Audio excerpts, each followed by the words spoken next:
Bueno, antes que nada, muchas gracias por venir en este viernes lluvioso. Mi nombre es Ingrid, soy parte del equipo de innovación de la Bolsa y antes de empezar la charla queríamos contarles muy brevemente de qué se trata este nuevo espacio que contamos acá. Es un laboratorio de innovación, lo lanzamos hace poquitas semanas y lo que buscamos es hacer vinculación entre el sector empresarial del ecosistema de la Bolsa de Comercio de Rosario, en realidad de todas las empresas de Rosario y la región, con el sector emprendedor. Entonces estamos tanto trabajando con las empresas, relevando sus necesidades tecnológicas, las oportunidades de negocios que ven, como con los emprendedores que nos vienen a contar de sus soluciones que están desarrollando e intentamos hacer un match entre empresas y emprendedores, ya sea para que le puedan proveer una tecnología, para que desarrollen en conjunto una innovación entre la empresa y el emprendedor, para generar inversiones. Todas esas vinculaciones son, creemos, muy productivas para ambos ecosistemas, así que estamos trabajando en eso. Y también una parte muy importante es generar conocimiento desde acá para promover, para capacitar, para incentivar las innovaciones. Y bueno, tenemos, por suerte, personas muy comprometidas con el ecosistema, como es Lisandro, que bueno, le agradecemos por haber preparado esta gran charla que nos va a dar hoy.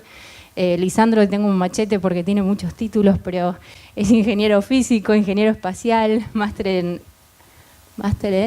astronáutica. Y bueno, y además estuvo en Singularity University, en Stanford, tiene mucho conocimiento de tecnologías exponenciales, de innovación, así que es un placer un honor contar con él hoy acá, así que bueno, gracias a él y bienvenido. Muchas gracias. Muchas gracias. Nada, para mí está buenísimo poder estar acá porque, digamos, es una forma de poder empezar a contar un poco la historia que cada uno trata de crear desde donde uno está. Nosotros somos una empresa que empezó hace poquito, acá en Rosario, con chicos de acá de Rosario, casi todos graduados acá en Rosario, y empezamos a apuntar a un sector nuevo, innovador, que son las tecnologías exponenciales, que son tecnologías que, digamos, van a tener un impacto significativo en el desarrollo de las economías de acá en adelante. Ya empezaron a tener un desarrollo significativo y se va a ir acentuando en los próximos años. Así que muchas gracias por la introducción y, digamos, el placer es mío poder estar acá, que me hayan invitado y poder estar delante de todos ustedes. En 1908, Henry Ford empieza con lo que sería la tercera revolución industrial, o la revolución industrial que nosotros conocemos. En 1908 empieza su tercera empresa de autos. En las dos primeras se fundió, pero en la tercera le pegó. ¿Y qué hizo para pegarla? Construyó un auto que se llamaba el Ford T, que le hizo una manera muy particular. Lo hizo del mismo color, armó una línea de producción y duró muchísimos años este auto. Tuvo un impacto significativo y le dio el arranque a lo que fue la línea de producción. Esto tuvo impactos buenos y malos en la economía, digamos, de las personas. Disminuyó la jornada laboral, la empresa tuvo resultados significativos comparado con la competencia, le dio la posibilidad a las personas de tener un auto, pero a su vez tuvo impactos negativos, que fueron que muchas personas se quedaron sin trabajo y se tuvieron que especializar en ciertos trabajos. A la larga, la historia dice que tenía razón, porque, digamos, si nos vemos a lo que sería la tercera revolución industrial o la automatización, a partir de los años 70 hasta el año 2000 más o menos, empezamos a ver que la línea de producción industrial ya directamente no tiene personas. Y hoy tiene solamente vehículos, robots, ¿no? Produciendo los vehículos. Que los produce de mejor manera, mucho más eficientemente, con menos errores y generando el mismo impacto, digamos, ¿no? Autos mucho más económicos, produciendo impactos económicos a la sociedad. Esto, digamos, es el proceso de las revoluciones industriales. Entonces, empezó con la implementación de la energía, cuando teníamos las máquinas a vapor, pasó a la energía a principios del siglo XIX, después la revolución de la industrialización, después pasó la automatización, que es lo que habíamos visto recién, que es cuando las máquinas empiezan a hacer el trabajo de las personas, y ahora estamos en la cuarta revolución industrial, que es que las máquinas empiezan a hacer una automatización mucho más inteligente, y empiezan a estar conectadas. Y empezamos a ver una interconectividad entre las distintas partes de esta revolución, ¿no? O de las mismas empresas. Entonces, ¿qué es lo que está produciendo esta cuarta revolución industrial? Bueno, son estas tecnologías.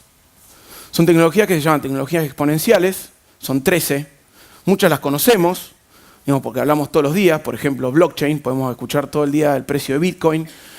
O podemos escuchar de impresión 3D, que está pasando a imprimir corazones. O analítica avanzada, o biotecnología, que tenemos empresas acá en Rosario que están haciendo desarrollos de este tipo. Todas estas tecnologías tienen impactos exponenciales porque en el periodo de tiempo en el cual se desarrollan es extraordinariamente más rápido que los predecesores y el rendimiento económico que tienen es exponencial comparado con la competencia. Pero todas estas tecnologías que van desde impresión 3D hasta inteligencia artificial, realidad aumentada, realidad mixta, la interfase de las cosas, la Internet de las cosas, tienen toda una forma económica muy similar. Entonces nosotros empezamos a escuchar de los drones hace un par de años y parecía que mañana íbamos a venir volando a la bolsa de comercio. Pero no, tenemos lo que se llama la curva de la exageración, la economía de los sueños o de hype curve. Esto es un proceso normal que se da en la economía de estas tecnologías. Entonces, este dibujo lo hizo Yossi Bardi, que fue quien vendió ICQ a AOL por $400 millones, y diseñó esta gráfica. Esta gráfica trata de explicar qué pasa al principio y por qué es importante tratar de estar acá o entrar acá en los procesos de desarrollo. Entonces, primero entramos en la parte de curiosidad, las personas que somos los innovadores, las personas que somos los soñadores, aquellos que son los primeros que adoptan una tecnología, o los first adopters, ¿no? Y empezamos con la curiosidad, el entusiasmo, y empezamos a decir a todo el mundo que las tecnologías van a cambiar el mundo, cualquier sea la tecnología. Desde una impresión 3D hasta un dron, a blockchain. Mañana vamos a usar blockchain para comprar pizza.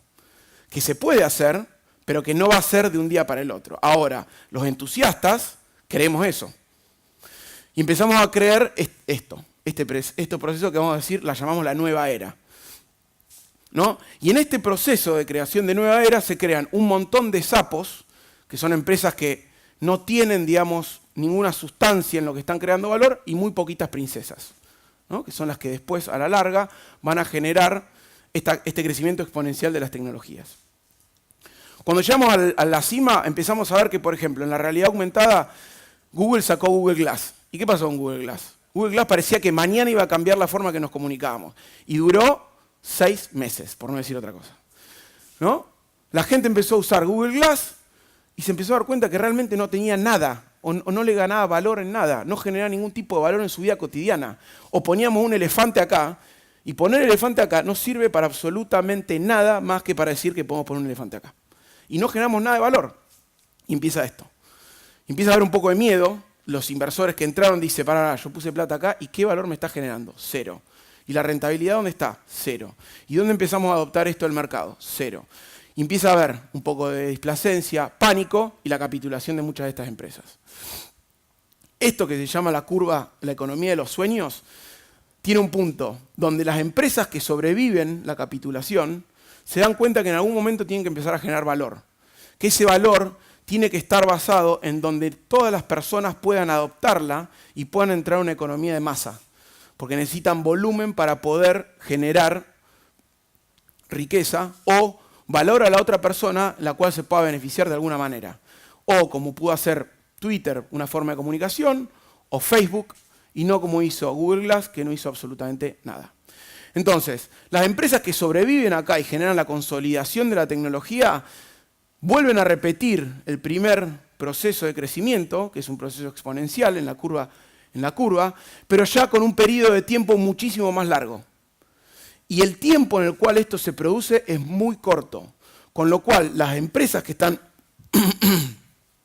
ubicadas en este lugar, cuando las tecnologías empiezan a generar ese impacto, o las empresas que se animaron a invertir en estas tecnologías, o se animaron a adoptar estas tecnologías, tienen ganancias extraordinarias.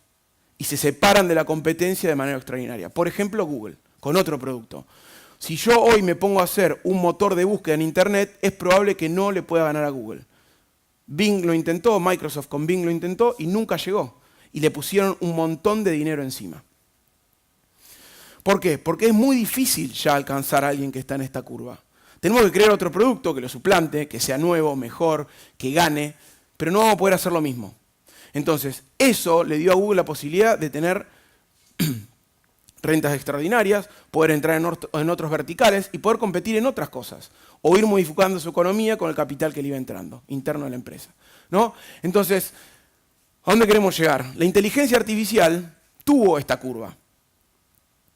Fue mucho menos abrupta que la curva del Google Glass o del Bitcoin, pero la tuvo. Por ahí no nos damos cuenta porque la gente que a lo mejor está mucho más interesada en la parte de la computación la vio de otra manera, pero las personas por ahí que están en el cotidiano o en otras áreas, en otros ámbitos de laburo, no la han visto. En 1956, una persona que se llama Arthur Samuel empieza lo que sería la competencia del hombre-mujer versus máquina.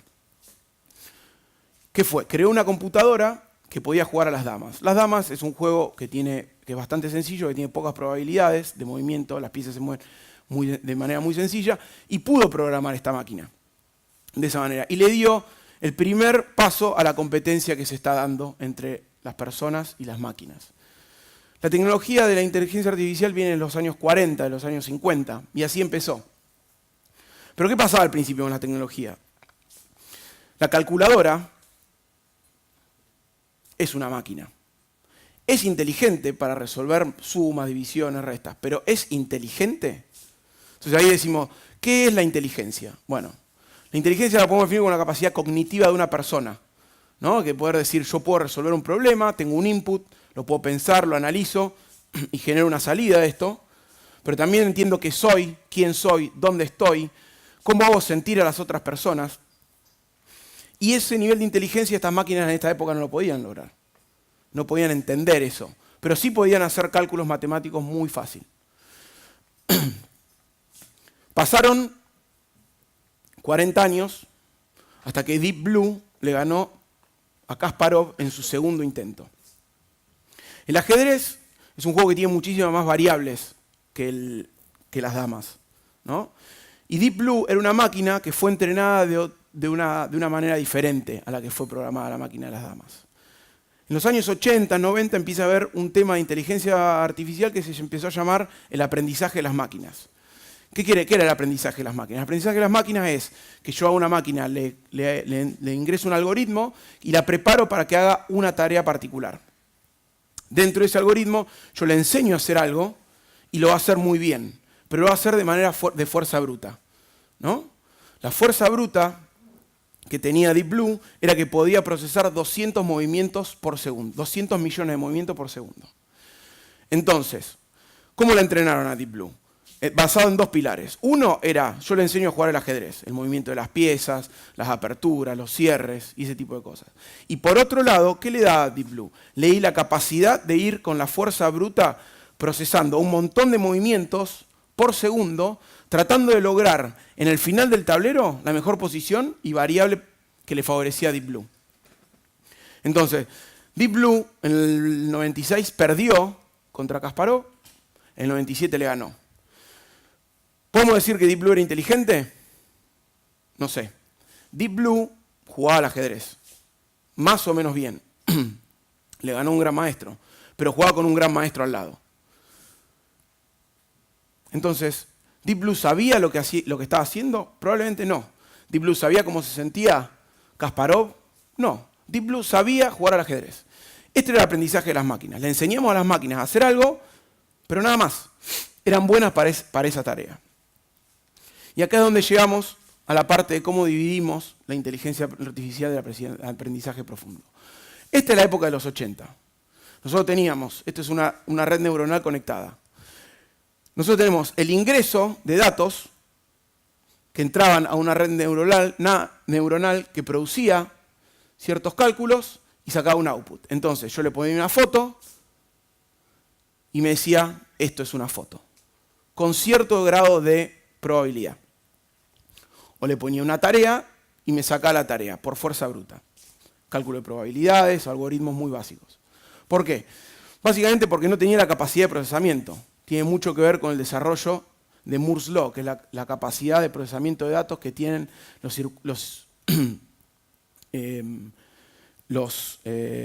circuitos integrados, ¿no? O sea, que va creciendo y se va duplicando la capacidad del doble cada 2 años. ¿Qué pasa? En el año 2010 se crea algo que es el aprendizaje profundo. El aprendizaje profundo trata de replicar el sistema de pensamiento que tienen las personas. Entonces, ya no solamente tiene la capacidad de analizar a una instancia, sino que tiene la capacidad de poder recibir una imagen, separarla por píxel, analizar la imagen, decomponerla, aplicándole filtros y diferentes algoritmos, reduciéndola en tamaño y dando la vuelta para entender lo que está viendo, y puede separarla. Luego lo que hace es, la mete dentro de una serie de capas que se crean, que son capas de análisis, y en estas capas las separa, que crea bordes, los bordes después los va asociando y va creando puntas o los pliegues, y después los pliegues va creando partes.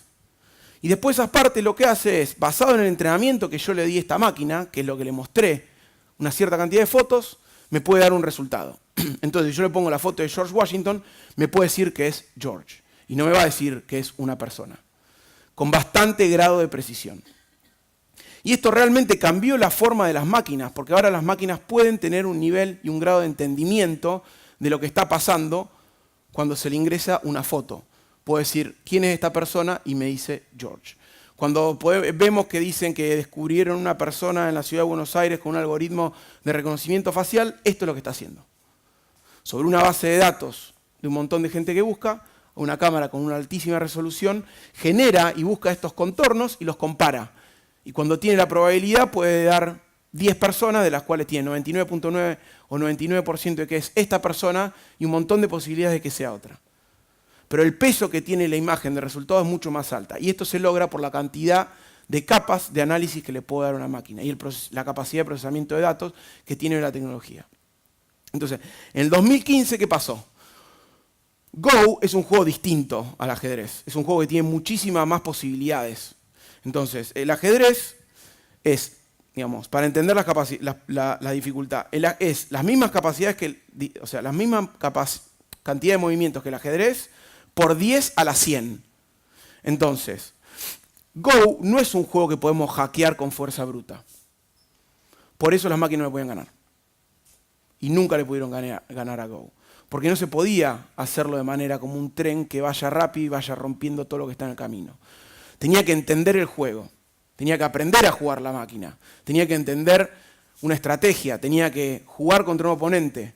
Bueno, acá, en el 2015 pasó eso. ¿Y cómo pasó eso? Bueno, la tecnología siguió avanzando y se creó algo que fue el aprendizaje reforzado.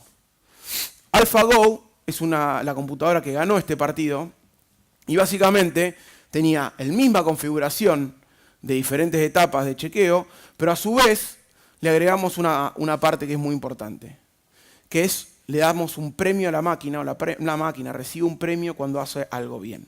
Y esto lo podemos ver de esta manera. O sea, un agente tiene una acción, que puede ser mover una pieza, y dentro de un juego. El juego le da un estado, que es, el juego continúa, y ahí cambia. Una vez yo hago un movimiento, cambia. Con eso yo tengo un premio. El premio puede ser bueno o malo. Entonces yo después puedo adaptar si mi premio fue bueno o malo y puedo ir aprendiendo de las decisiones que fui tomando. Entonces, ¿cómo aprendió a jugar AlphaGo al Go? Jugando contra ella misma. Jugó millones de partidos contra ella misma. Entonces, en realidad, lo que hizo no fue por fuerza bruta romper el juego, sino lo que hizo fue entender el juego de Go y jugar el partido con muchísimas más capacidades que una persona. Y hoy podemos ver que estas máquinas, con el mismo concepto, juegan al ajedrez de una manera muy superior a los grandes maestros. Entonces, la inteligencia artificial, digamos, hoy día está avanzando a un paso muy, muy rápido.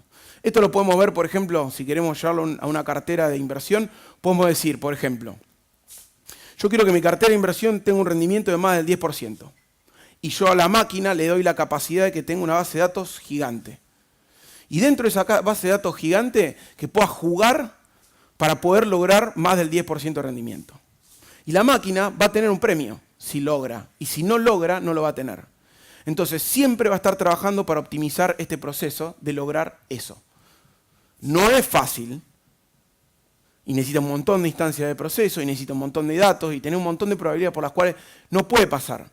pero ese es el concepto para que lo entendamos, ¿no? O sea, ¿qué es el premio? Es decir, bueno, quiero tener más del 10% de rendimiento. Y te doy un premio. El premio es como el perrito que le damos una galletita cuando hace pis en el árbol y no arriba del sillón. Bueno, es más o menos lo mismo. O cuando a tu hijo le decís 2 más 2 es 4 y te dice 2 más 2 es 4 y vos te pones contento. Bueno, ese es el premio. Digamos, entonces, ¿dónde estamos parados hoy con las capacidades de inteligencia artificial? Redes neuronales, aprendizaje profundo y aprendizaje reforzado. ¿Hasta dónde llega esto? Digamos, en la vida cotidiana, ¿hasta dónde llega? Bueno, cuando nosotros hacemos una búsqueda en Google, que supongamos ponemos un músico con remera negra. Bueno, lo que hace Google es, tiene una base de datos gigante, y lo que hace es busca por texto. Agarra y va buscando por texto y dice, todas las descripciones de imágenes, texto que tengo, pongo imágenes, entonces vas a tener músicos con remeras negras que están tocando la guitarra. Pero por ahí tenés esta persona, porque en el texto había una imagen, pero la imagen que te puso no tiene nada que ver con lo que vos querés ver. Ahora, cuando vamos a inteligencia artificial, lo que hace es esto. Yo pongo esta foto y me dice, es una persona sentada en una silla que está tuneando su guitarra, o es un director de orquesta que está conduciendo la orquesta, o es una persona en una remera negra que está tocando la guitarra. Entonces, este es el nivel de precisión que tiene hoy la inteligencia artificial. Entonces, ¿podemos decir que puede ver? Podemos decir que puede ver. Puede identificar cosas y acciones que están haciendo desde una foto. Y nos puede dar con altísimo nivel de probabilidad lo que está pasando. ¿Podemos decir que puede leer? Esto es noviembre del 2018. Es una herramienta de Stanford que está online, que está en esta dirección. Y yo puse Hello, I'm at the Rosario Stock Exchange, que viene Talk About AI. Esto lo puse ayer. ¿Qué pasa? La máquina va separando las palabras, identifica, por ejemplo, una organización, dice Rosario Stock Exchange, es una organización, y empieza a generar relaciones entre las palabras para poder entender lo que estoy diciendo. Entonces, ¿podemos decir que puede leer? Y bastante bien. Si yo le digo Rosario Stock Exchange y me dice que es una organización, está identificando una organización que está en otro país. Con lo cual podemos decir que está comprendiendo lo que yo le estoy poniendo. Ahora, ¿puede escuchar? 江泽民对美国总统的发言表示遗憾。 Este es un motor de traducción en simultáneo que tiene Baidu. Baidu es una empresa china como Google. Esta es la persona que habla y esto es lo que traducción exactamente de lo que dice la persona en chino mandarín. Estamos hablando de uno de los idiomas más difíciles de comprender y la traducción es en simultáneo. ¿Puede escuchar? Bueno, por lo menos escucha una persona que habla en chino y nos traduce en tiempo real. ¿Puede hablar? Hello, everyone. I'm an English artificial intelligence anchor. This is my very first day in Xinhua News Agency. My voice and appearance are modeled on Zhang Zhao, a real anchor with Xinhua. The development of the media industry calls for continuous innovation and deep integration with the international advanced technologies. I will work tirelessly to keep you informed as texts will be typed into my system, uninterrupted. I look forward to bringing you the brand new news experiences. Bueno, esto es una persona que da las noticias, que está modelado en una persona, que es una persona que existe, pero que no puede trabajar las 24 horas. Y no puede estar enfrente de la gente las 24 horas. Esta es la empresa de noticias china. ¿Qué pasa? Las personas que dan las noticias generan una empatía con el público. Si yo la cambio, pierdo esa empatía o pierdo esa forma de transmitir. Si yo agarro hoy mi computadora y le digo que hable, va a hablar probablemente sin generar ningún tipo de emoción, va a leer el texto, no va a generar pausa, pero esta persona que acaba de hablar ponía énfasis en palabras, entendía lo que estaba diciendo o no, pero por lo menos lo transmitía de la manera que nosotros queremos que lo transmita, para generar empatía con el público. Y puede estar las 24 horas dando las noticias, no se cansa, y cuesta 0. Este es el impacto que vamos a tener. Entonces, ¿qué está pasando hoy? Esto es de 24 de abril o sea, hace 3 días. No sé ni qué día estamos. Bueno, el 24 de abril. El título es Cyborgs Brain Computer Interface. Esto es un artículo de MIT Tech Review, que es una revista de tecnología.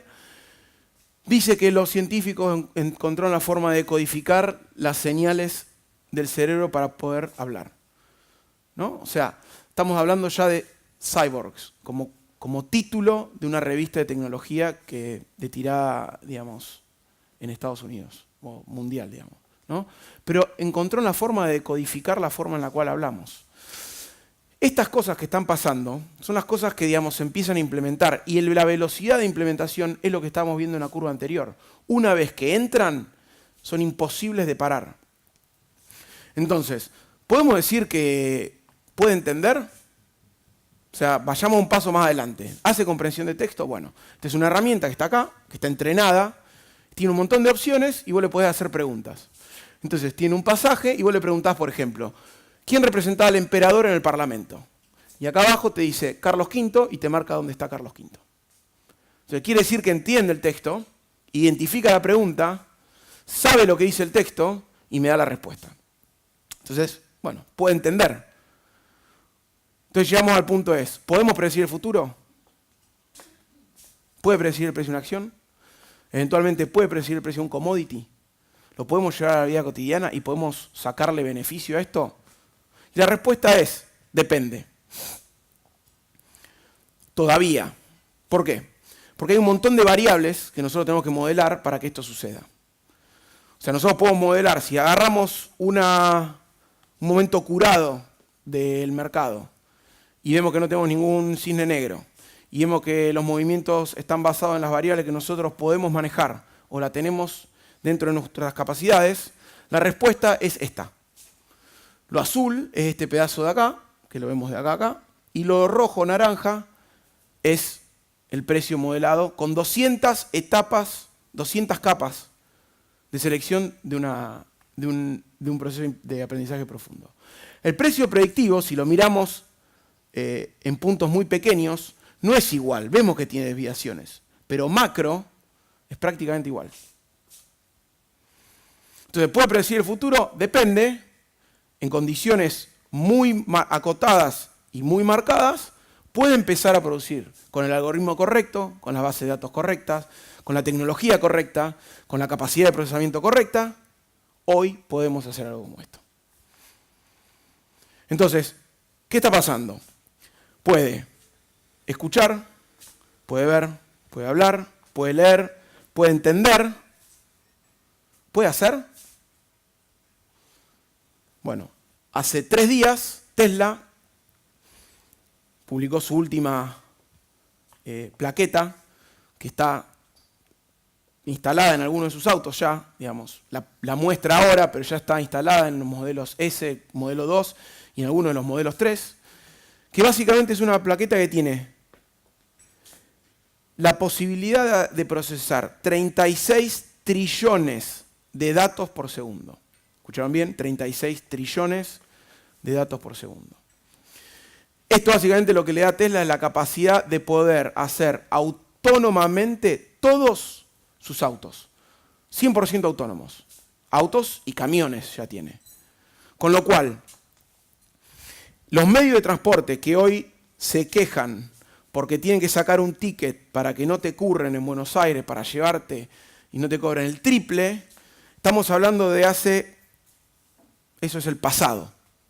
Literalmente hoy es el pasado. Que yo me haya venido en el auto manejando, en algunos lugares es el pasado. Y esto, digamos, el auto de Google tiene más de 1 millón de millas manejadas dentro del Silicon Valley sin haber chocado. Entonces, ¿puede hacer? Y por lo menos puede manejar. Entonces, ¿hasta dónde estamos? Digamos, ¿cuál es el impacto real de esto? El desempeño de una persona normal, o el de la humanidad en general, es una línea que tiene una pendiente bastante pobre, pero que hemos ido mejorando. Nosotros contra el neandertal somos mucho mejores y probablemente contra el hombre de los años 30 tengamos muchas más herramientas. Pero no es extraordinario. Digamos, nos cansamos, tenemos ganas de dormir, nos queremos tomar una cerveza, queremos salir con nuestros amigos, tener relaciones humanas, digamos. Tenemos otros intereses que solamente quiero tener la mejor performance que puedo dar. A las máquinas no les importa eso. Entonces la curva de desempeño de las máquinas es exponencial. Hoy podemos decir que estamos acá. Digamos, si yo le doy una máquina que haga 2 más 2 como mi hijo lo puede hacer, con una comprensión de texto le puedo decir que es como un chico de 7, 8 años, capaz que lo puede hacer, pero en algunas cosas ya puede manejar mejor que yo. En Estados Unidos hay empresas que ya se están dedicando a ver cómo detectar enfermedades utilizando inteligencia artificial. ¿Por qué? Porque pueden mirar cosas, interrelacionar variables que las personas no podemos hacerlo de manera directa. Entonces, no solamente te va a poder ayudar, sino que te va a dar resultados. Entonces, ¿qué pasa? Hoy estamos en algunas cosas mejor que la performance del hombre y otras cosas peor. Pero esto va a crecer. ¿Y qué pasaba con las industrias? Cuando nosotros teníamos la revolución industrial del 30, por eso empecé con la revolución industrial, se aplicaron las máquinas, ¿no? Las máquinas, los motores, todo este tipo de cosas que generaron un crecimiento discreto. Entonces, ¿qué pasa? Las empresas que eran más innovadoras iban adelante en la vanguardia, iban cambiando cosas, iban apostando a la tecnología. Y las empresas que no tenían ese interés o capital o invertían en eso, luego tenían una posibilidad de hacer una cosa que se llamaba leapfrog, que era el salto de la rana, y decían, bueno, la tecnología ya está establecida, funciona, salto y me subo a esta tecnología. Entonces, la ganancia directa que tenían las empresas en el crecimiento era acotado en tiempo. Era un tiempo acotado y una productividad relativamente alcanzable. Entonces, ¿qué pasaba? Había muchas empresas que esperaban en lo que era innovación. Y cuando la otra empresa entraba y veía que tenía un modelo de negocio que servía, que tenía un producto que le generaba valor, que le generaba riqueza, empezaron a aparecer otras empresas que te competían atrás. Con las máquinas es distinto. Lo podemos ver con Google, que todavía no es inteligencia artificial aplicada a su futuro, pero si queremos ir a hacer un motor de búsqueda de Internet, nunca le vamos a ganar. ¿Qué pasa? Las máquinas tienen este proceso de crecimiento como empresa. Si yo soy una empresa que adopto estas tecnologías y logro llegar a esto, en la interconectividad de varias, o sea, el abrazo, digamos, o la adopción del abanico de herramientas de inteligencia artificial, voy a tener un nivel de productividad y eficiencia exponencial que va a ser imposible que la competencia me alcance. Y esto, digamos, es un punto de quiebre, porque esto va a pasar en los próximos 5 a 7 años, es lo que se estima, nadie sabe el futuro, ¿no? Pero se estima que en los próximos 5 a 7 años, y se va a dar una condición que se llama winner takes all, que es el ganador se lleva todo. Y es una carrera, donde todos tenemos que jugar. Y esta es la importancia. Se calcula que el PBI en los próximos 10, 11 años va a crecer un 26%, que son unos aproximadamente 22 trillones de dólares. Pero este crecimiento de PBI no se va a dar de manera ni lineal, ni de manera homogénea. O sea, Argentina no va a crecer lo mismo que China, Nigeria no va a crecer lo mismo que Estados Unidos, y mismo entre Estados Unidos y China no van a crecer de la misma manera. Porque es cómo adoptamos estas tecnologías. Y se está dando esta situación de lo que hablamos recién, los que llaman los frontrunners, o los que van corriendo adelante, que básicamente dice, las empresas que adopten principalmente las tecnologías, que es un 10% de estas empresas, se van a beneficiar desproporcionadamente, tomando un abanico de tecnologías de inteligencia artificial y aplicándolas en sus verticales en los próximos 5 a 7 años. Esto va a dar un resultado que es el winner takes all, ¿no? Y que le va a dar una cantidad de ganancia económica muy superior a su competencia. Esto es Wall Street Journal, el artículo está acá, es del 2018, noviembre de 2018. O sea, estamos hablando de que esto está pasando hoy, no está pasando hace 10 años atrás, o no sabemos cuándo va a pasar. Está pasando hoy. ¿Y dónde son las áreas que vamos a tener el impacto? Digamos, ¿es una? ¿Son todas? Bueno, depende la profundidad, pero digamos, miremos este gráfico. Este gráfico es billones de dólares de impacto sobre profundidad de impacto. Si se fijan, no empieza en el 0, empieza en el 20%. O sea, mínimamente, las tecnologías que están acá van a estar impactadas por un mínimo de un 20%, para arrancar hasta 50 o 60%. ¿Y en valores de cuánto? Y 600 billones de dólares, 700 billones de dólares, 500 billones de dólares, 400 billones de dólares. ¿Por qué se da esto? Por lo que estamos hablando. Entonces tenemos comercio, transporte, logística, industria, automatización, línea de producción, viajes, productos de consumo masivo, todo, oil, gas, agro, finanzas. Y tiene un efecto diferente a las otras revoluciones industriales. Las otras revoluciones industriales, de alguna manera, generaron más trabajo en la industria, más trabajo en el agro, de alguna manera, en las relaciones laterales, más trabajo en la administración pública, en defensa, sistema financiero, en seguros. ¿Por qué? Porque necesitan de la capacidad de las personas para poder interpretar situaciones. Pero como vimos, la interpretación de situaciones ya no depende más del hombre, sino que las máquinas lo van a poder hacer. Entonces, ¿cuáles son los trabajos más afectados? Bueno, la manufactura, el transporte, ¿no? Las líneas de producción, administración pública, defensa, porque ya empezamos a ver robots que pueden hacer lo que hacen las personas. O entramos en lo que es el mundo de la ciberseguridad. Construcción, finanzas, seguros, todo esto se va a ver afectado. ¿Cuánto? Se estima que aproximadamente 400 millones de trabajos se van a perder en los próximos 10 años. Es un 15% de la masa laboral.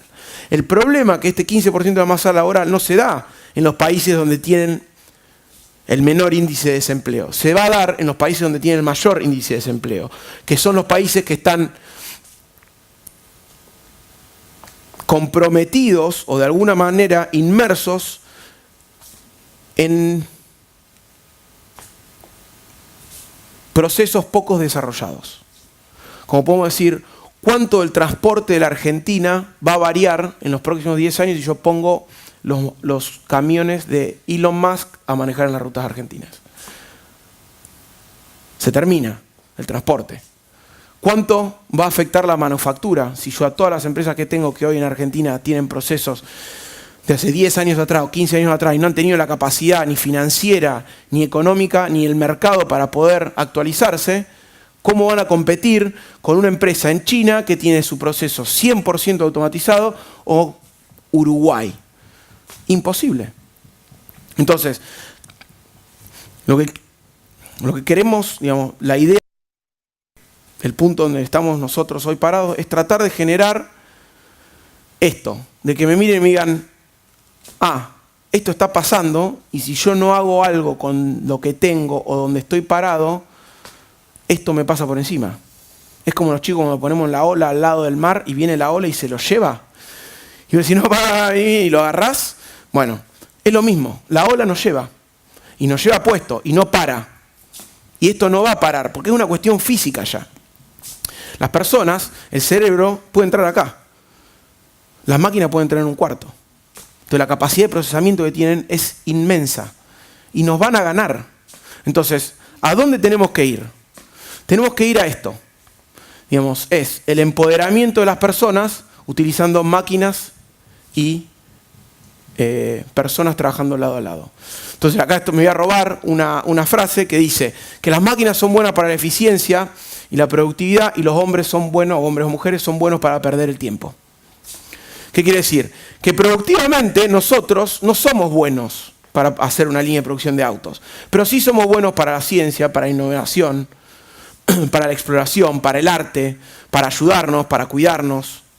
Entonces, parte del proceso donde nos tenemos que parar es decir, ¿cómo hacemos esa interfase que ya vimos que los robots pueden trabajar y nos van a ganar y van a hacer las cosas mejores que nosotros?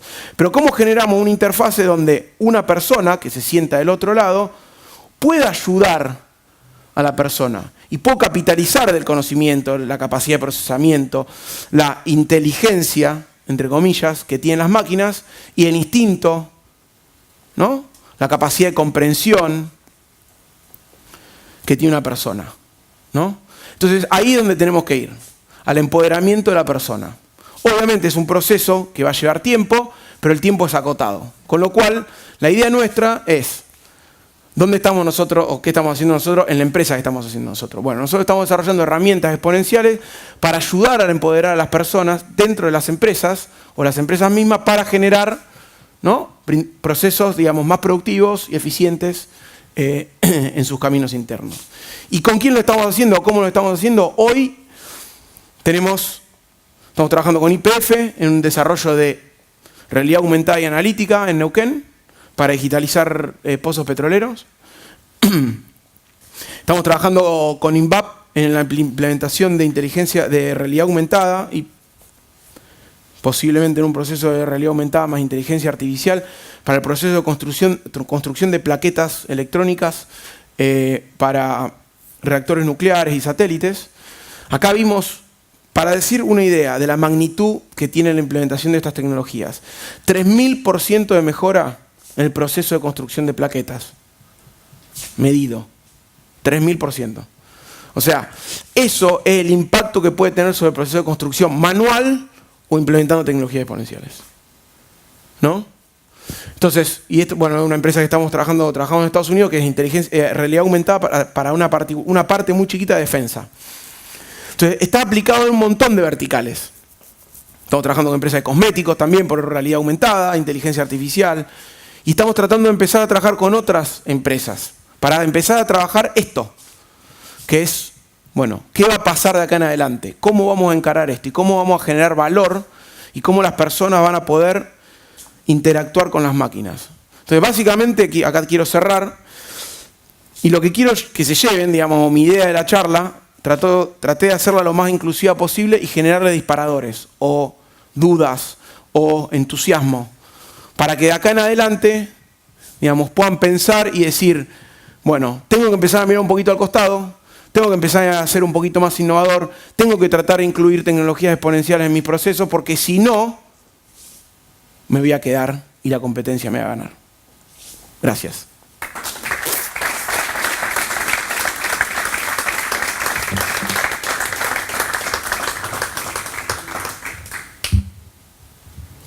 Bueno, si quieren preguntar cosas, tengo algunas slides como para soportar. Si quieren saber algunas cosas más técnicas, menos técnicas, podemos mostrar. Si quieren hablar de la filosofía de la inteligencia artificial, también podemos hablar. Lo que quieran. Mariano, a ver, animate vos que sos el más... Vayan levantando la mano y preséntense. Estaría bueno que se presenten, así se van conociendo. Hola, soy Mariano ustedes. Grassi, de una corredora de granos y estoy en la Comisión de Innovación de la Bolsa. Estaría bueno que cuentes, Lili, un poco lo que están haciendo.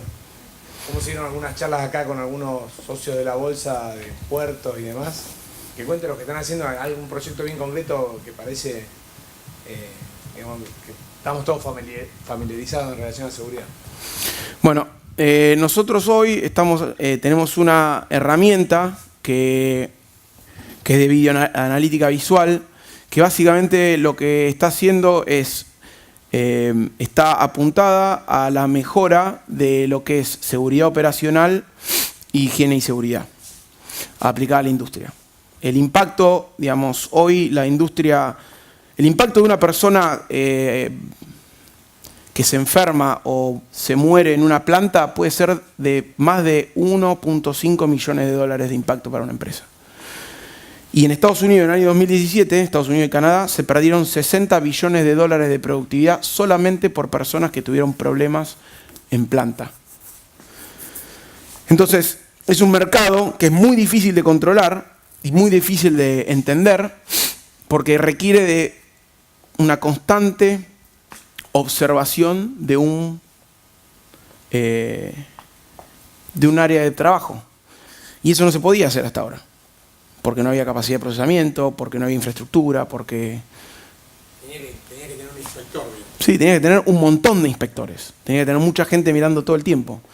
Entonces, bueno, ¿qué estamos haciendo? Bueno, tenemos una herramienta que lo que hace es esto. O sea, sobre los circuitos de cámara generan visión sobre absolutamente todo lo que se quiera detectar en una planta. Entonces tenemos modelos de detección generados sobre herramientas nuestras que lo que hacen es este proceso de trabajo sobre industria. Y lo que hemos visto es que ya hemos charlado con varias industrias locales y lo han visto con muchísimo interés, porque es un problema realmente que tienen. Entonces, lo que estamos haciendo es ahora armar un grupo de clientes importantes con los cuales vamos a trabajar este desarrollo para poder implementarlo de manera completa en los próximos 2 o 3 meses. Así que eso es un poco lo que estamos haciendo. Todo lo que es agro, digamos, Gran Rosario, es muy habitual que ocurran accidentes y bueno, generalmente no solamente se para una planta, sino que se paran todas, generando, bueno, como decimos, muchos millones. Pero además, yo no sé, yo hará 15 años de trabajo y escuché muchas veces las mismas explosiones de cinta que se llaman, y que todo el mundo después te cuenta y sí, lo que pasó fue que se dieron una sucesión de cosas que hacen que una manga vuele y muera gente y todo. Pero qué interesante es además poder empezar a cruzar todo lo que sea sensoreo de algunas cosas con las otras variables que tiene que haber un flaco dándose cuenta que está dada, no sé, la cantidad de humedad, el calor, la temperatura, sí, la cantidad de polvo, con negligencia humana, con todo, con absolutamente todo. Y que deje de ser algo que un flaco se acuerda un día y se ilumina y lo ve y que es una máquina que todo el tiempo esté tirando la alarma, ¿no? Exactamente, la idea es esa, digamos, ¿no? O sea, y poder generar una interconectividad entre las diferentes áreas de la empresa, ¿no? Y poder generar datos que sirvan. Una cosa que no dije en la charla, pero que es súper importante, la implementación de estas tecnologías se tiene que dar desde la parte más alta de las empresas. No puede darse de los mandos medios. Esto de los mandos medios no sirve. Nunca se termina de implementar, no llega nunca. ¿Por qué? Porque un poco lo que hablábamos al principio. Tiene que tener la visión de decir, de acá a 5 años, el impacto que me van a generar es grande. Y eso viene del leadership más alto. O sea, del nivel de lo que sería el C-suite, que se llama en Estados Unidos, ¿no? O sea, de todo lo que es CEO, CFO, CTO. Si no viene de ahí, es probable que los proyectos se queden en el camino, porque no tienen el sustento, el soporte, la financiación interna o de búsqueda de otras empresas. Y otra cosa, digamos, muchas de estas tecnologías van en contra de las culturas internas de las empresas. Con lo cual, para las empresas que quieren ser innovadoras, es mucho más fácil trabajar con empresas externas que te implementen estas tecnologías y no con empresas hacerlo de desarrollo interno. Porque desarrollo interno, muchas veces, yo tengo a mi cuñado trabajando en planta y mi cuñado pierde el laburo.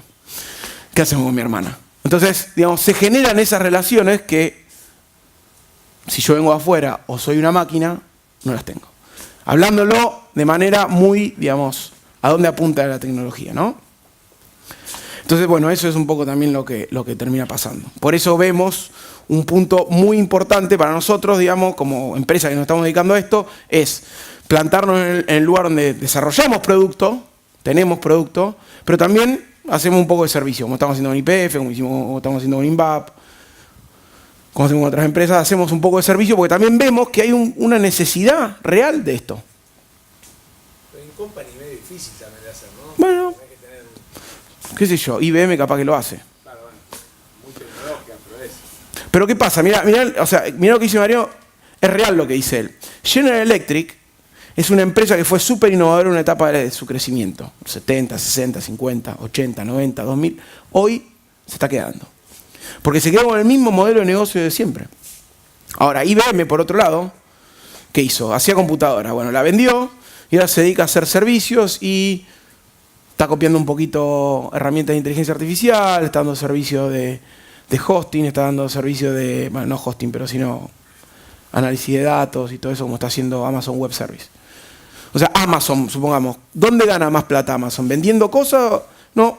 Casualmente Amazon gana plata con un sistema que es Amazon Web Service, que es un sistema de procesamiento de datos, o hosting, internet, ¿no? Que le da a las empresas muy grandes.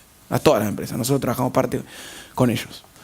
Google también tiene una herramienta de esta, Microsoft también ahora, que tiene un crecimiento también muy alto. ¿Por qué? Porque se empieza a pasar todo esto, se empieza a necesitar.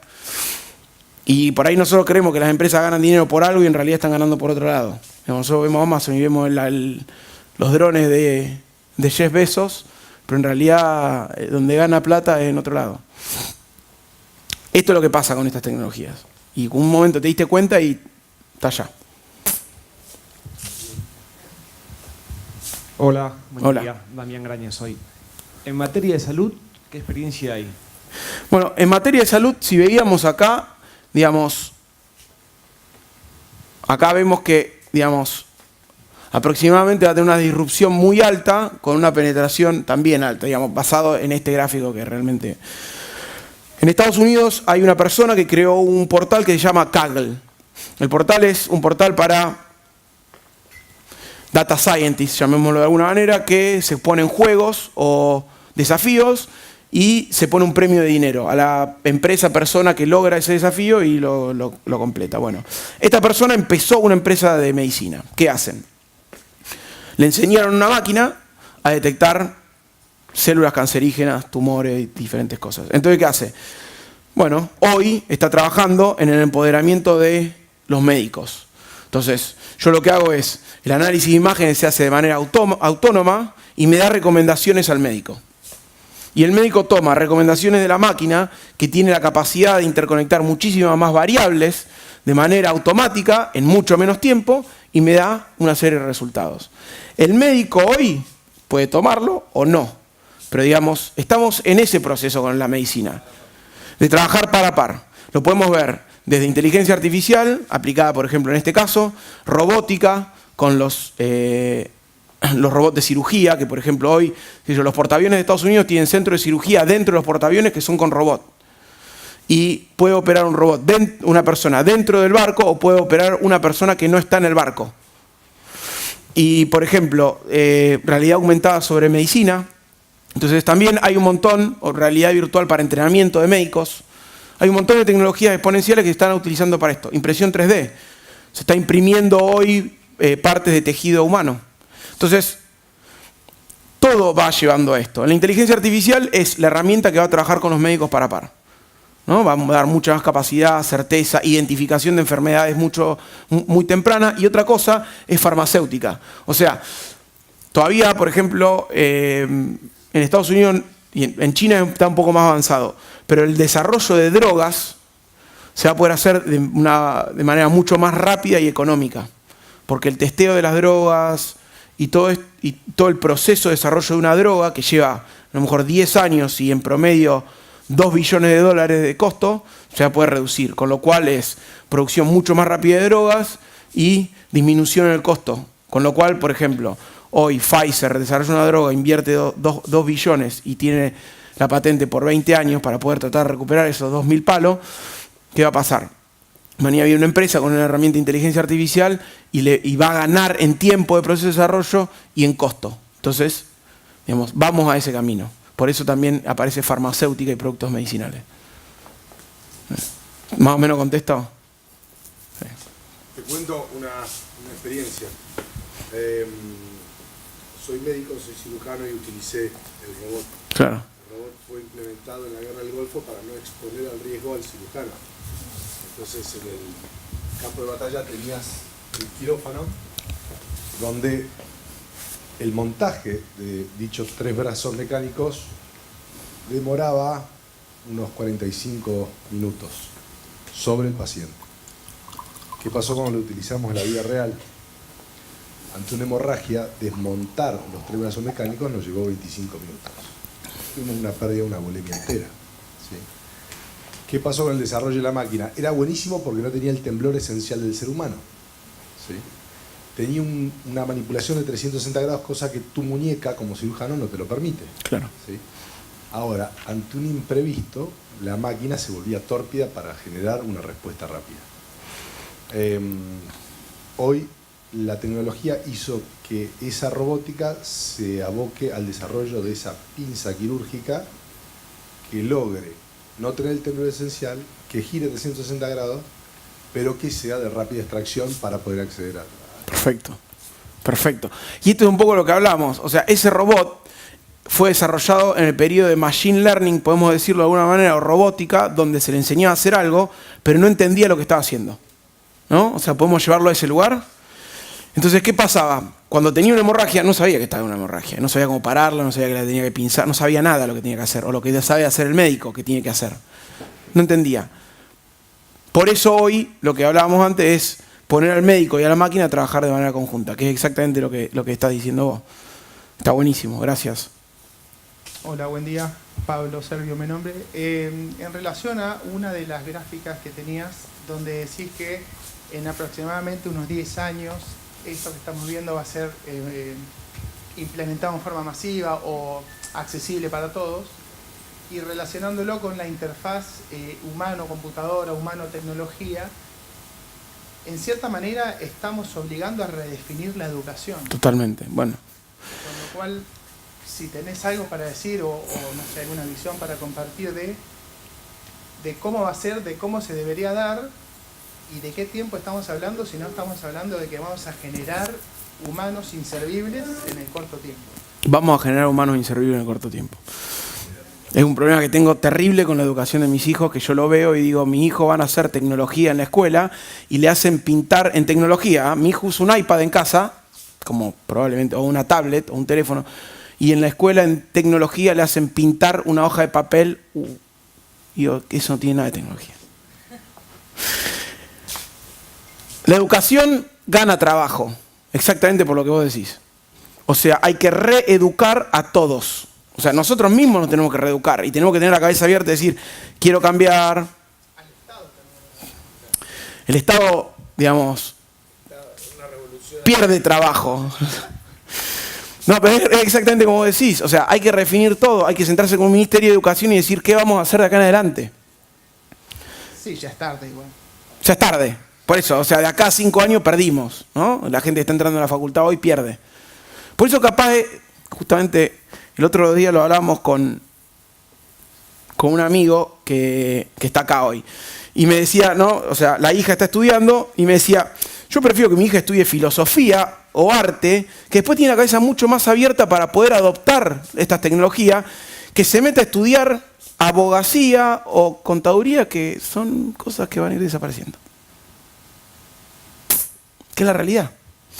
Entonces, ese concepto lo tenemos que adoptar nosotros, o sea, tratar de transmitirlo por lo menos en nuestras casas a nuestros hijos, o a las personas que tengamos, o hacer esto, que sentarnos, charlar, o sea, tener diferentes puntos de vista, entender de dónde vienen los problemas. Tampoco estoy diciendo que yo tengo la razón de lo que estoy diciendo, pero hay un montón de cosas fácticas que demuestran que esto va a pasar y está pasando. Entonces, de alguna manera tenemos que trabajar en conjunto para que esto pase. Y probablemente, bueno, esta institución tiene un montón de herramientas para poder empezar a generar esto. Porque si no, va a pasar esto. Ahora vamos a mirar acá atrás. Sí, tengo la foto de Terminator. Sí, tengo. Después si quieren charlamos de esto. Pero, a ver, no la puse la foto. No la puse. Bueno, tenía una foto que era básicamente el proceso de cómo, la quise poner y me olvidé, de cómo los trabajos, o sea, estaba muy bien armada, era una foto de Mackenzie, de cómo los trabajos se van cambiando. Y veíamos que, por ejemplo, el agro, supongamos que esta era la gráfica, de 1850 a 2015. La gráfica, el agro, era esto, el empleo que tenía en 1850. Y hoy era esto. La industria era esto. Y hoy es esto. ¿No? Entonces, bueno, hay que redefinir lo que estamos enseñando, qué le estamos enseñando, a quién le estamos enseñando, cómo le estamos enseñando. ¿Sí? Súper importante. Mucho va a tener que ver con nosotros, como papás o como hermanos, como primos, como amigos, como hijos, ¿no? Es tratar de redefinir un poco hacia dónde vamos, ¿no? Y las instituciones tienen que tomar un poco de riesgo, que es muy difícil a veces, sobre todo en un país como el nuestro, que ya el riesgo es intrínseco de donde vivimos, ¿no? O sea, todavía no sabemos ni cómo está el dólar, son las 10 de la mañana y estamos todos a ver. Y es un riesgo, y aparte encima tenemos que tomar riesgo con nuestras empresas, que nos genera una exposición más alta, ¿no? Pero bueno, si no lo hacemos, vamos a quedar mucho peor parados con respecto a todo esto. Entonces es un poco eso donde queremos ir.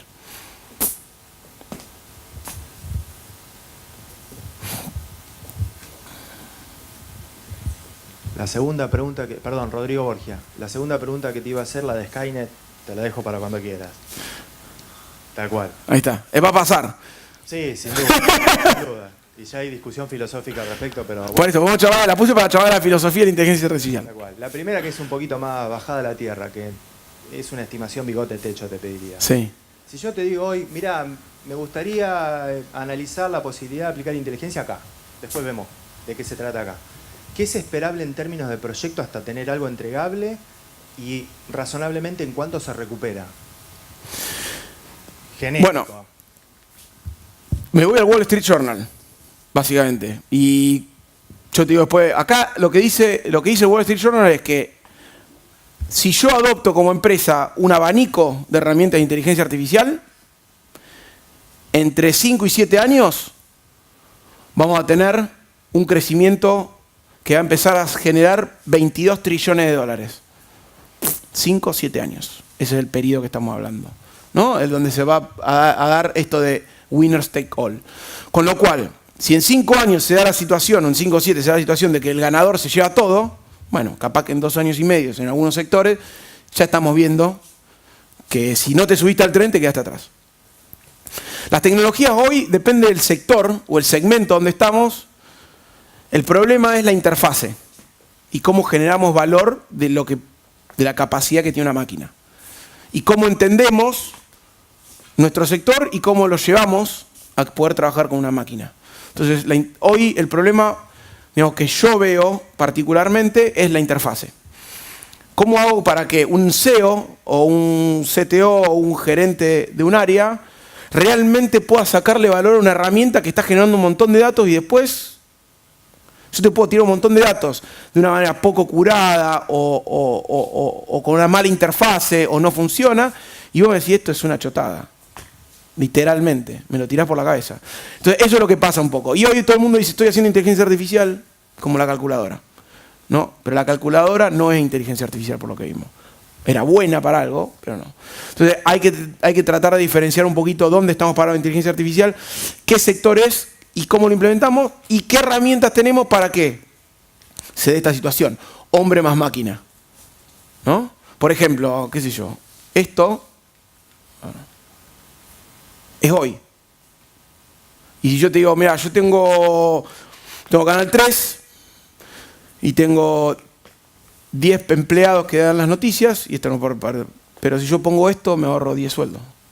Y vos lo pensás, digamos, en algún momento, decís, che, pará, a ver. No voy a reemplazar a todo el mundo, pero capaz que puedo modelar a esto entre mejor, qué sé yo, y le gano un mango, y puedo armar otra cadena de televisión online, que está a las 24 horas, y transmito, y genero empatía, y tengo un mercado nuevo, y puedo vendérselo de otra manera en la campaña, o es hoy. Entonces, ¿cuándo hoy? Si hoy no empezamos, en 2 años no llegamos y en 5 años la perdimos. Básicamente. Obviamente, como todo, hay sectores que son mucho más tradicionales, entonces yo no voy a ir a meter la YPF que funcione de esta manera porque es imposible hacerlo en 2 años. Pero YPF entiende que tiene que invertir en estas cosas y empieza con proyectos chicos para generar impacto interno y concientización de su planta. Va generando nuevos negocios o no, y va abriendo nuevos juegos, le va dando nuevas herramientas a sus empleados. Y de esa manera las empresas más grandes van generando esta transformación digital internamente. Y como te digo, va desde el tope para abajo. Si esto no pasa, el CEO de la empresa no dice, che muchachos, tengo que cambiar, no cambia. ¿No? O sea, es un poco eso. No sé si contesta más o menos. Después hablamos de Skynet si querés.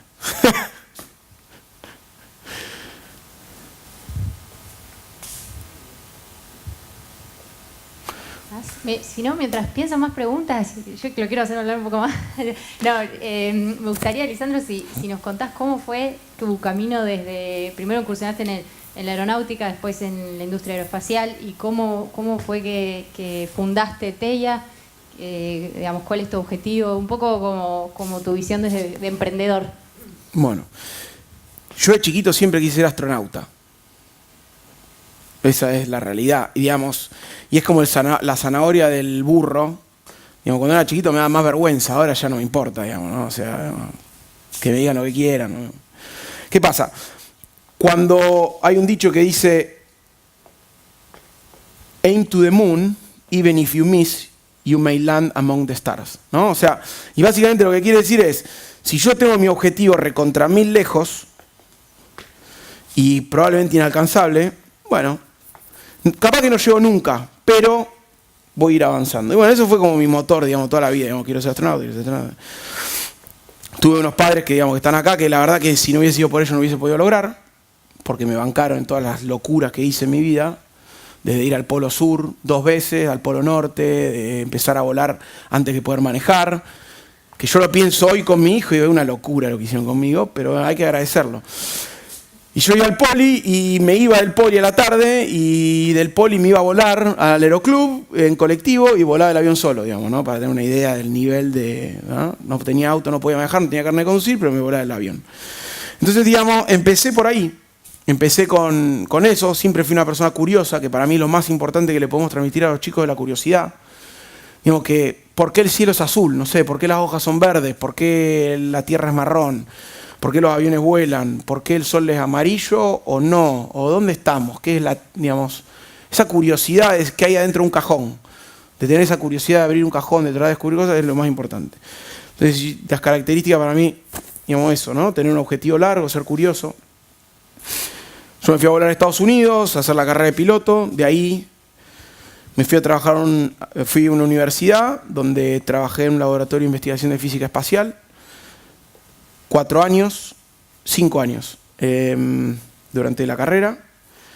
Y ahí tuve un mentor que me dio una mano muy grande en tratar de crecer en mi ámbito de exploración.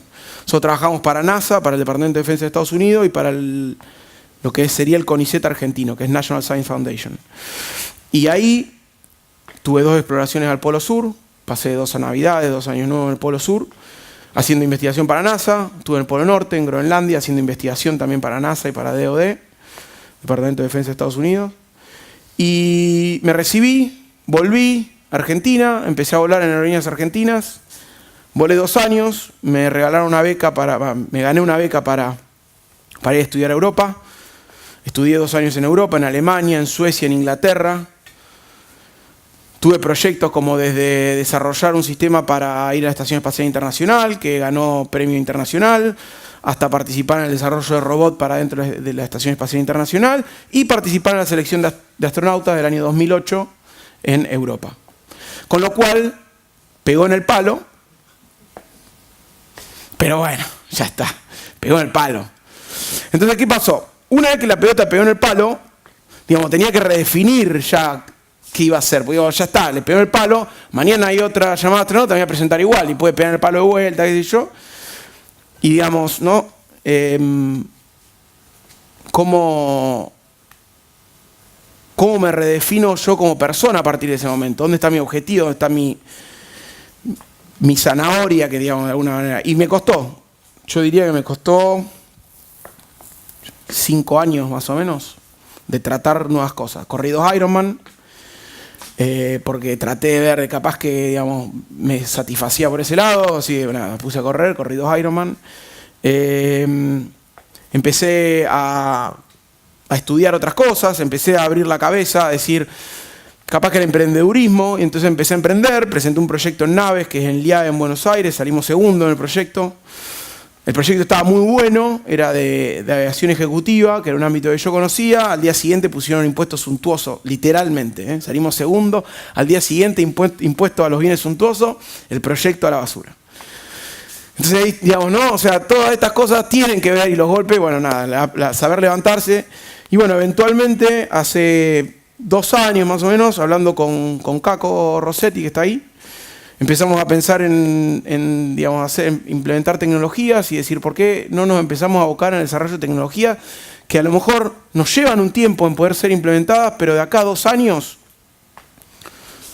o 3 años vamos a ver un impacto, vamos a ver algo que está generando valor en la industria? Y empezamos con el elefante dentro del cuarto. Empezamos a hacer elefante dentro del cuarto con realidad aumentada. ¿Y qué pasó? Estamos sobreviviendo la curva de Yossi-Bari, ¿no? Porque la burbuja explotó, porque un montón de cosas, y estamos ahí. Y ahora estamos generando valor. Tenemos herramientas de tecnología exponencial que generan valor. Entonces, digamos, me llevó 5 años reinventarme, y el otro día, digamos, tuve la suerte de... Este año se cumplen los 50 años de que el hombre llegó a la Luna. Creámoslo o no, ese evento... Hoy, este año, cumple 50 años. Hace un mes estuve en Nueva York con muchos de los astronautas de las misiones Apolo. Estuve charlando con algunos de ellos y con otros astronautas de la Estación Espacial Internacional y, digamos, de NASA. Y estuve con la entrenadora de astronautas, por ejemplo, de Virgin Galactic, que es digamos, la parte de turismo espacial, estuve con el piloto del cohete de Virgin Galactic, que llegó a 83 kilómetros hace un par de semanas. Y digamos, estaba hablando con el capitán de una de las misiones de la Estación Espacial Internacional, que estuvo en la Estación Espacial Internacional cuando pasó desde el 11 de septiembre, y se murió su hijo en las Torres Gemelas. Una condición muy rara. Y pudo volver recién 3 meses después de que habían caído las torres. Y estaba hablando con él, que yo contaba que yo quería ser astronauta, y él me decía que él, digamos, también había querido ser astronauta, pero hay algunas cosas donde él nació, que fue piloto militar, fue piloto de pruebas, hizo el camino que los astronautas siguieron casi siempre en Estados Unidos, ¿no? Y me dice, pero bueno, vos tenés otra ventaja. ¿No? Y me dice, vos si querés ser astronauta, me dice, vos hoy podés pagar para ser astronauta. Que yo no podía, me dice. ¿No? Yo tenía que hacer todo esto, me tenía que competir, pero vos podés pagar. Y me dice, mirá, ir al espacio te va a costar $250.000, $300.000, $400.000 en un par de años.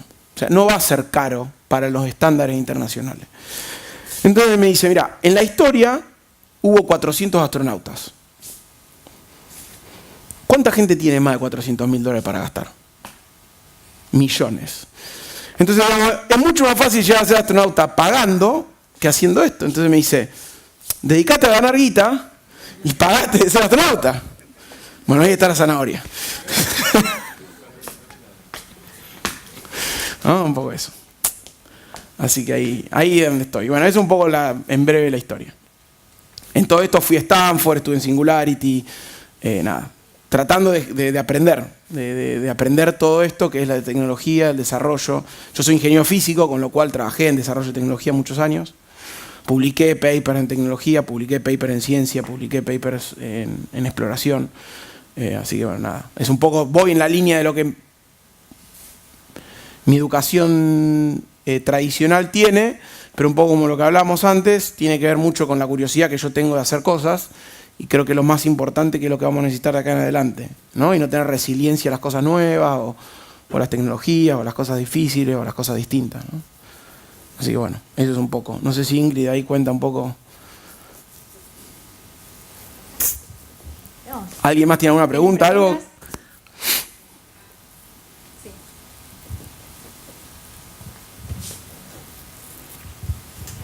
Cuando vos, perdón, mi nombre es Patricia Bergero. Cuando vos hablas de que hoy ya la universidad, así como está, o por lo menos la educación en realidad, así como está concebida hoy, ya no existe más y hay que replantearlo absolutamente todo. Estás hablando, yo entiendo de lo que estás hablando, pero quiero saber tu punto de vista. ¿Estás hablando de los procesos, los formatos, o estás hablando de las disciplinas o las subdisciplinas a las que se abocan? Digamos, cambiar todo muchas veces, digamos, en el fervor de tratar de generar algún impacto, uno dice cosas que, digamos, exceden mucho más de lo que la realidad necesita. Digamos, cambiar todo es mucho, porque no vamos a poder cambiar todo en poco tiempo. Ni tampoco es necesario, probablemente. Pero sí es necesario cambiar las dos cosas que vos dijiste.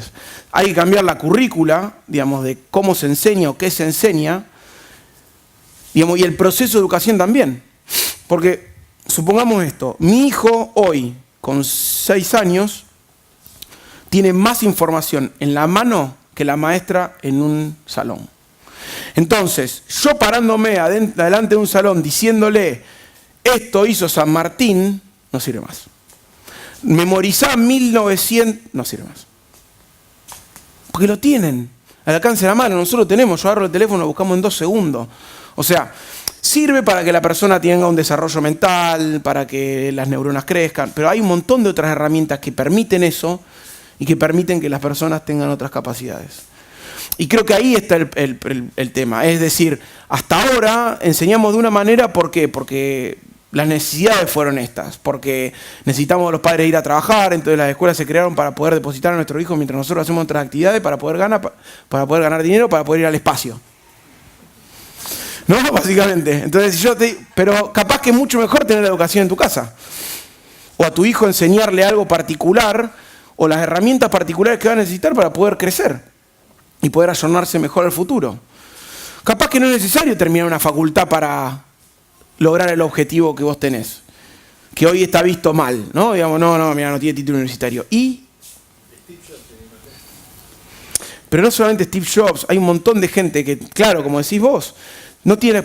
Mark Zuckerberg, podemos hablar de un montón de gente. ¿Y cuál era el objetivo? ¿Ganar dinero? ¿Generar productos innovadores? ¿Ser distintos? Digamos, porque todos nuestros objetivos son distintos. Y entonces muchas veces lo que damos por sentado es que el objetivo es graduarnos. Y eso de graduarnos como objetivo te pone una imposición en tu desarrollo muy complicada. Porque te obliga a ir a un lugar donde no tenés ganas de ir, a aprender cosas que no tenés ganas de aprender, ¿para qué? Si a lo mejor a vos te gusta, no sé, andar en patineta todo el día, y está buenísimo. ¿Qué sé yo? No sé. Digo, se me ocurre. Y capaz que si yo a mi hijo le enseño a andar en patineta de chiquito porque es lo que más le gusta, y capaz que el mundo le va a dar la herramienta para poder vivir bien. ¿Y qué es vivir bien? O sea, entonces entramos en cosas muy filosóficas, pero lo que yo creo en la parte de educación es que los procesos están desactualizados y las herramientas de enseñanza están desactualizadas. Yo en mi casa tengo herramientas de educación mucho más avanzadas que las que tienen las maestras en la escuela, y las maestras en la escuela no lo usan por X motivo, infraestructura, costo, país donde vivimos, nada, horario de trabajo, no sé. Pero creo que tiene que haber un cambio, ¿no? O sea, no todo, pero muchas cosas tienen que variarse. Más o menos.